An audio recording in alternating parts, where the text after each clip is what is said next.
When I first slipped on the headset for Dreamscape, Escape, I expected a temporary escape from reality, not a never-ending descent into terror. The game promised to transport players to idyllic landscapes and serene adventures, yet I found myself standing in a desolate, fog-laden forest. The trees loomed like skeletal fingers, and a sinister whispering wind seemed to taunt me with secrets of the damned.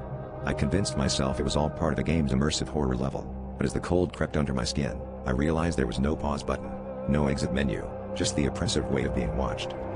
The initial thrill of exploration quickly morphed into dread as I encountered other players, or so I thought. Their avatars were pale and hollow-eyed, seemingly trapped in a loop of despair, muttering incoherently about the glitch. Their warnings blurred into the background as I pressed on, desperate to find the source of this digital nightmare. Along the way, I stumbled upon glitchy fragments of code hanging in the air, pulsating like a heartbeat. Each piece I touched sent a shiver through my body, whispering memories of those before me who had tried to escape.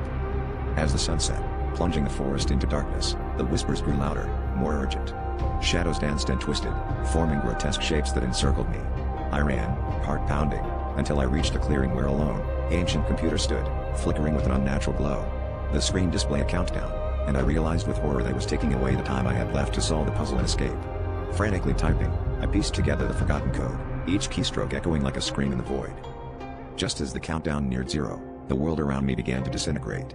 The forest crumbled, the shadows shrieked, and the ground beneath my feet dissolved into nothingness. I awoke with a jolt, headset flung across the room, heart racing. The game had ended, but the whispers lingered. Now, every night, that sinister voice calls to me from the corners of my room, promising that my time in Dreamscape is far from over.